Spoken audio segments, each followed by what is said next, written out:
All right, everybody, guess what? We're back again, except this time we're going to mix it up a little bit. We're not going to talk about real estate so much or mortgages. Today, we're going to talk about the small business community. All of you know that that segment has been hit so hard. And sometimes, some of the relief programs don't exactly land in the right hands, such as our small business owners. And we have definitely seen a lot of those situations where they didn't get the PPP money. So today we're going to talk to an expert. Fatima and I are just going to kick this off and want to welcome you, William Schaub, to our little program here, man. How you doing today? I'm doing fantastic. Thanks for having me, Ed and Fatima. I can tell, man, you look rested. Not really rested, actually extremely busy because business owners are seeking some serious refuge and relief. So, but you know what? For sure. I'm relaxed, but definitely busy. Very relaxed, but focused. Look at the guy's ninja concentration. Whew. All right.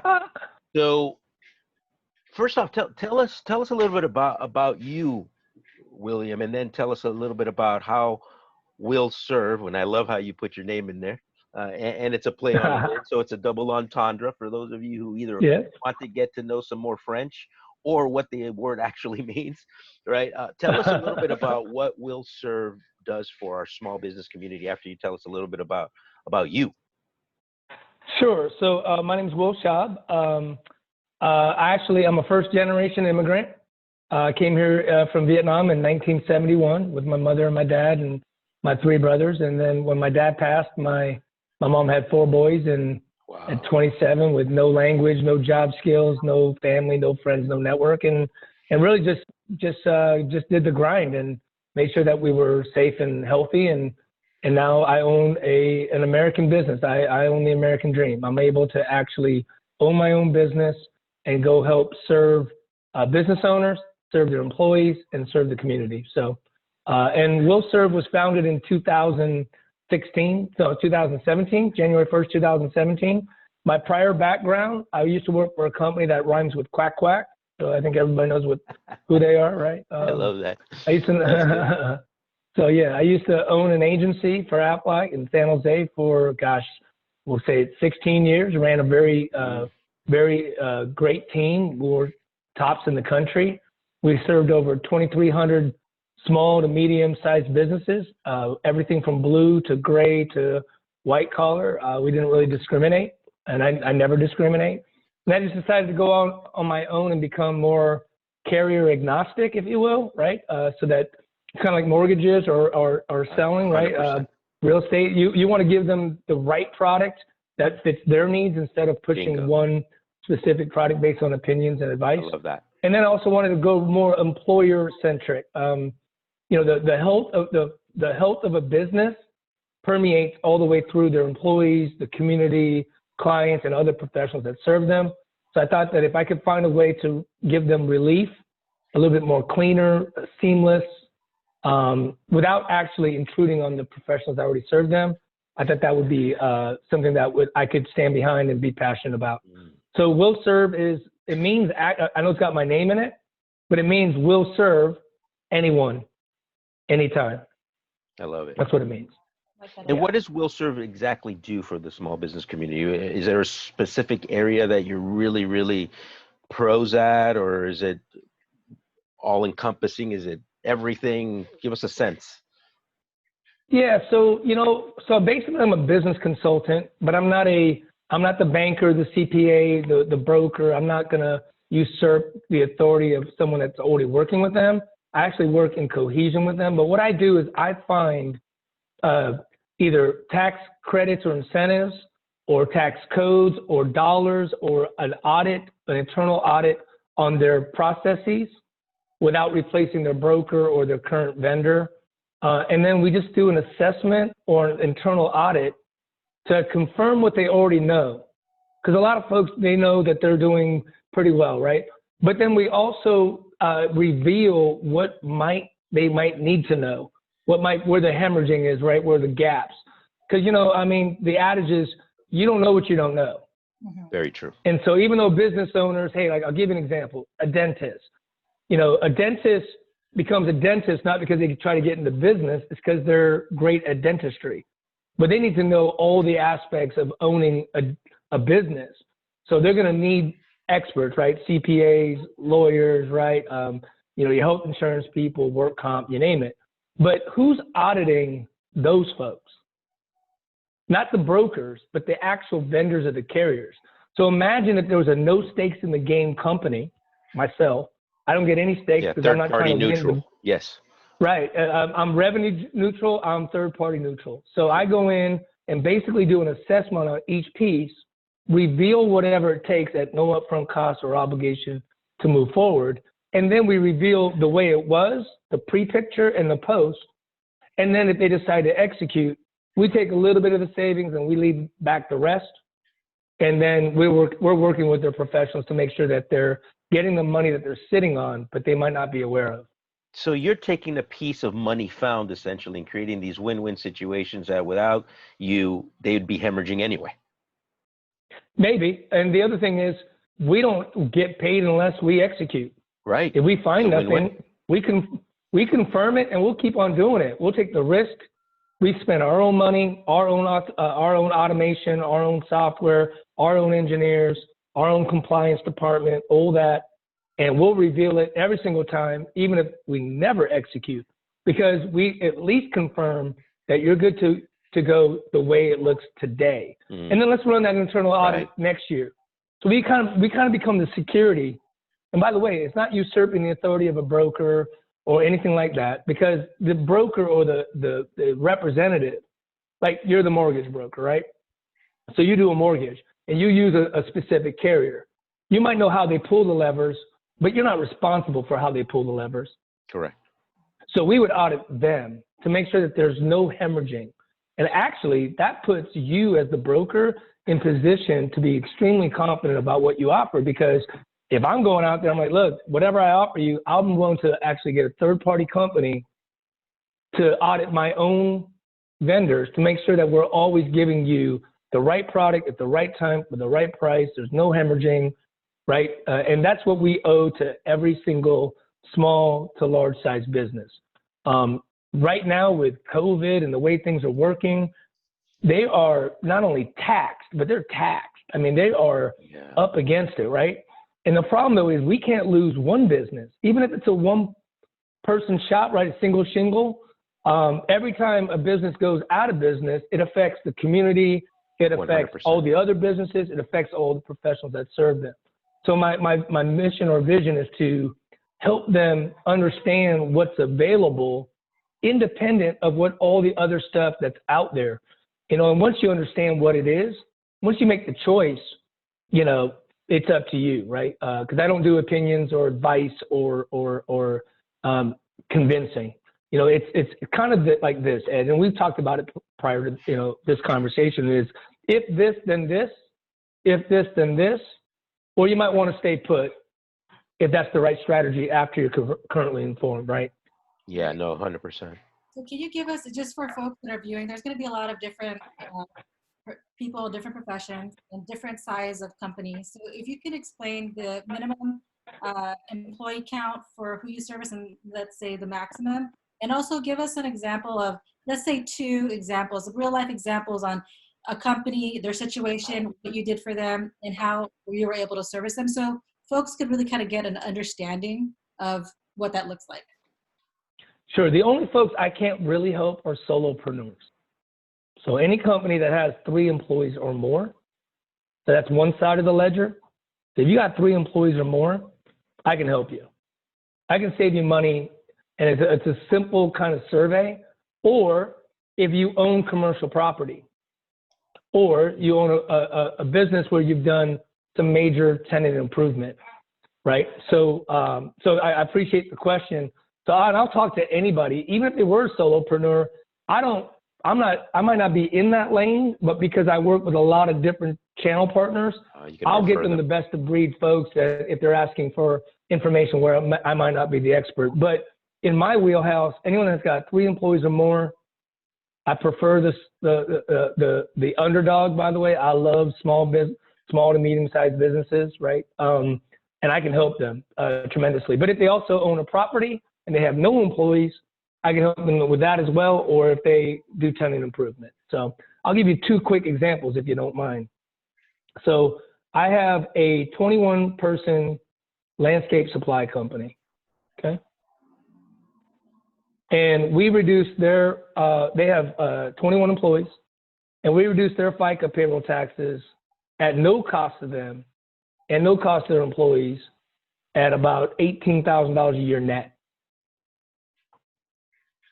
Net, no cost.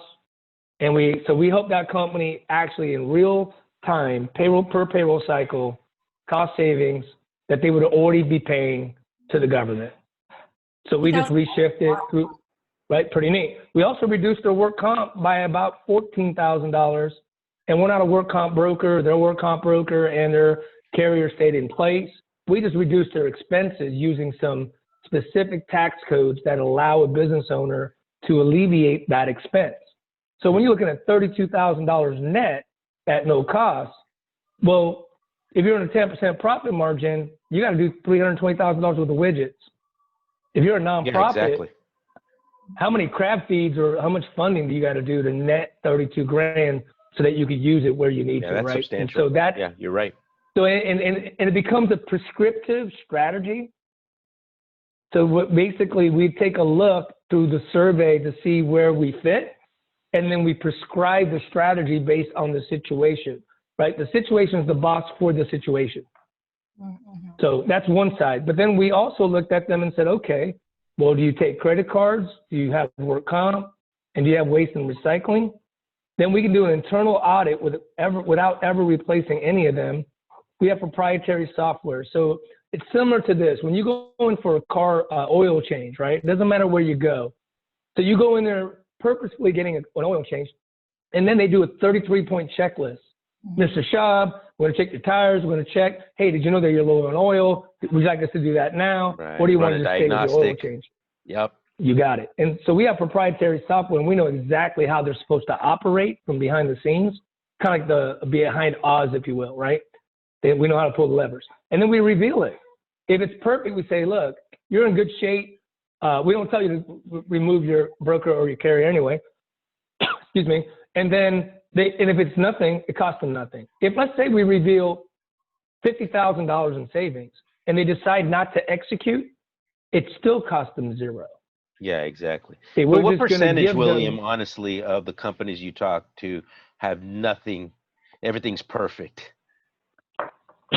I would say, you know, in certain situations, it's going to be perfect in certain aspects, right? Like maybe we run the credit card audit and it is pinpoint perfect, man. It's like, you know, the gears are all, I don't know anything about cars, but, you know, the gears are all calibrated perfectly, right? But then maybe we find like, you know, a hiccup in the work comp, or we find a hiccup in the waste and recycling. So we reveal that, and then they decide either a la carte or as a whole how to execute. And it allows them to figure out what their strategy is. Yeah. So we did a couple of those things, and then let's flip it to the other side. So I got a referral from another business owner, and they had to sell their business because of COVID for a lot less money than it was worth. So they were pretty distraught about it, but they also own buildings. Excuse me. So I said, oh, really? Okay. They said, well, that business that we sold was actually in our own building, and then we also lease other pieces of our buildings. And they own a couple of buildings. So we were able to show them a way to accelerate depreciation at a faster rate than your normal 29 or 39 years. Mm-hmm. Some of that money is now. And so we took a look at it, cost them zero. There's no obligation to move forward. We don't even need an amendment on their taxes. We don't need any tax information. We just took a depreciation schedule on their books. We ran it through an 11-point audit. We have proprietary software, and it's engineered. So we brought it back and we said, look, here's $240,000 of tax relief against your liability. So if your liability this year is 240 grand, we just removed it to zero. Wow. So you want to file now, and then now proactively you could pivot that 240 grand to something else. As a matter of fact, they had met us about a month prior before they sold. They could have probably kept that business back in place. because we just put another $250,000 back in their pocket that was earmarked somewhere else. They'd already written the check, right? Now, let's say they didn't owe that much, then we would remove the amount less, and then they would roll that money over so they would know that they've got house money, if you will, for the next year. So this allows folks this. We give businesses employer economic relief. Some of it can be used right now, and some of it can be used ongoing, and then some could be used in the future, and then they're going to understand what that looks like on a big whiteboard if you were to whiteboard it. But we also allow them the opportunity to give employee economic relief. And that's tough to do today because with uncertainty, right, most businesses are going to retract because of profitability. They're going to cut benefits, cut people, increase co-pays and deductibles, go out of business, whatever it is. But if you keep your employees, their morale might be lower because there's uncertainty, right? Their stress levels are super high today. Imagine if you could attack the status quo and actually give them more at a time where it costs more to do less. But this time, if they work with us, we work with strategies that will actually let them do more for zero or very little. And that's attraction and retention of employees, expanding their benefits, right? Making sure that the employees are taken care of because the employee's health is also important to the employer's health, Absolutely. right? Their mindset, but also their ability to show up to work and do the things that they need to do to drive that profitability and get back on the other side of this thing. So. That's interesting. So a lot of the businesses that are having a hard time right now, if this owner that would have got to you before they sold the business, they would have probably been able to continue their business. And Maybe. Maybe. Yeah, maybe. And so for a lot of people right now, a lot of people are questioning whether they continue their business or not. This is probably a good conversation to have ahead of time anyway, to see if there's any way that you can give them a lifeline. Sure, and that's actually, it's funny. I was just on a call today, and they actually used those exact words, the lifeline. So most businesses are looking for refuge or relief or a lifeline. The good news, though, is it costs you nothing to find out. You just need to know what you need to know, right? And if we confirm everything that you already know, well, great. It will take you literally less than 5 minutes and about 8 to 10 specific questions, but we're not intruding in anything that you're already doing. And you might actually find a nugget that you've been sitting on for 10, 15 years. They bought those buildings, by the way, 6 to 8 years ago. And we're going backwards with no amendment on their taxes and revealing that. And now we're going to go work with their CPA to make sure that they file it properly so that they can get that benefit right now and then fix or have solutions to whatever problems that they have, right? Either buffer those or completely eliminate them altogether. No, that makes sense. So what are the common areas that you're seeing business owners miss that found money that you're finding for them in audits? What are common areas that they need to be focused on that they typically miss? Well, that's a great question, Ed. So I'll go through the survey, but I won't go through it deep, but I'll talk about the first thing. Okay. Do they own a building that they purchased in the last 20 years? We can go as far back as 20. Yeah, depreciation. So that's one. Number two, if they don't own a building, have they done any renovations in the last 10 years of at least $250,000? Think about every restaurant in the Bay Area, right? Or like in San Mateo near Hillsdale, right? You put in $1 million just before you even open. Well, we can run an assessment on that and show you what that might look like. Now, it might be exactly the way it's supposed to be, but would you want to know if it could be different? Okay. Do you hire people? Do you hire people on a regular basis? Will you be hiring back people? There's tax credits for those. And there's like 100 plus, and we have automated systems for that. Are you actually retaining employees? Employee retention credits. But you need automation to figure that out. You can't just go and look up Google and then start going, well, I think I got this one and I got this one. You kind of need that automated, right? Systems. So that it's seamless so that you focus on your business. Do you have work comp, credit cards, or waste recycling? We're not a vendor, but we'll internally audit them and keep them honest so that you know exactly where you stand. Here's a huge one. This is probably the biggest one right now. Are you manufacturing a distillery, winery, brewery, tech, anything that builds or makes something has an existing payroll credit on average about 50 grand per million in payroll. And you can go as far back as 4 years. So 19, wow. 18, 17, 16. So if you got $1 million payroll, and I find 50 grand, I go back as far as 4 years and get you that 200 grand right now. And then you can use that 50 grand the next year and the next year. But that 200 grand is now. And sometimes that comes in an instant refund in a check from the IRS. Wow. So that's better than any CARES Act money. Because, there's a bunch of, right? That's, first of all, you got to wait for it. You got to qualify. You hope you got it. Is it enough? And then you got stipulations to make sure that actually gets applied properly. This is your money. This is your money right now. Take it. We'll help you go get it. So those are the ways we're helping folks. And then also property tax. This kind of goes in your line, but if you have a commercial building and you got property taxes, we can mitigate those property taxes in all 50 states as long as it's over 30 grand a year. So by the way, everything we're talking about can be done in all 50 states. Okay, so you yes, sir. Anybody watching? States. Anybody watching. Okay. And the great news about this is I don't want to get paid ever until I do something positive. Like I actually execute, and that business is doing better than they did when they first met me. I prefer it. It's brilliant, and we'll take on all the risk and the energy. So this way businesses can understand exactly where they should be or could be. So yeah, and I love the fact that you're putting some skin in the game up front. It's just the greatest way to build goodwill. Yes, and I have some questions. Goodwill. I like that. Okay, so for folks who, it's like Ed, when someone wants to get pre-approved, getting to the applications, people kind of get mind block. They take forever. They're like, oh, absolutely, very daunting. In this case, you said there's a questionnaire.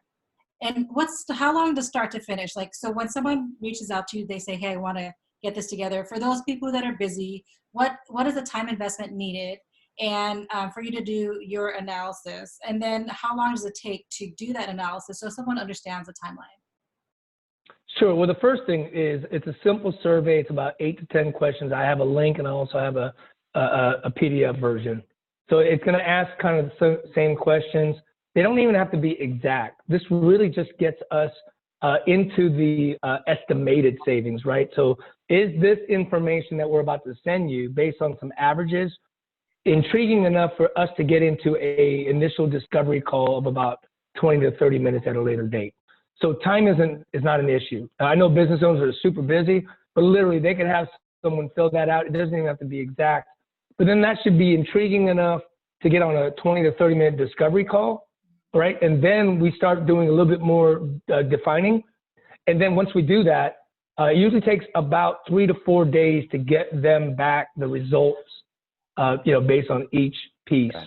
We'll call it a week, but about a week. Okay. And then that's when they decide with their professionals, CPA, tax attorney, business partner, board of directors, is this the strategy we should use? And then they'll know what the benefit is and their ROI. And then they'll also know what the cost is associated with it. And then when they say, go ahead and pull the trigger, we'll do it perfectly. And I'll give you an example why. In 19 years, they've never had an audit against anything our headquarters never had an audit against anything that we've ever put out, because we run everything against audit defense guidelines, and we still give them an audit defense guarantee. So. That's awesome. I love it. Yeah, well, hey, so my final question is, do you have any more questions, Fatima? No, I think that covers the meat and potatoes of it all. I think people would just really want to know, how long does it take? What is my initial investment? Because people have a lot of mind block. They're busy. It's true. It's easy, and you can get some results within a week. I think anybody that's out there that's listening to this, if you're in a position that you can use some extra revenue, why not? I mean, you're saving people, companies, a ton of business. And folks, I think you had mentioned that you can go up to, is there a maximum employee count that you work on? Minimum of 3, ideally, right? Minimum of 3, but our headquarters working with the company has 20,000 lives, 20,000 employees. So it doesn't matter, because once we understand what their business looks like, then we can do a prescriptive strategy and prescriptive, right? It's like writing a prescription, right? I'm only going to write the right medication for that situation. So you're the business doctor. I like it. And I will say this: I work within the confines of their business. they don't work within the confines of my business. I'm super agile. I can work with any kind of business. There's not a situation I've never run into in 20 years. So once I know what that looks like, regardless of what the roadblocks or the challenges, we can meet those. We can meet those challenges. Yeah, I love that. Okay, so my final question is, how do people get a hold of you? If you're a business owner watching this, by the way, I strongly recommend that you call him because, hey, he's going to do all the upfront work, it costs you nothing. And if he does find it, guess what? He's going to share a little tiny piece on something that is found money anyway. So how do people get a hold of you, William? Well, a couple different ways. So you can go, my number is 408-421-3299. So you can call me directly, or you can email me at WillServ with no E at the end, solutions.com. So Will@WillServSolutions.com. All right, well, you heard it here first. By the way, don't forget to hit the subscribe button on the right of that. You're going to see this little bell. That bell is there for a reason. Click on it. So That's that right. way, every time we drop a video, you get alerted. And also, here's the other favor I need from those of you watching. Please give us some feedback on some of the topics that you would love for us to cover that we haven't covered yet. We have a ton of people in our great network, great people like William. So we want to keep this ball rolling. On that note, Thank you. take care, stay inside, and stay safe. Have a great day. Thank you. Thank you.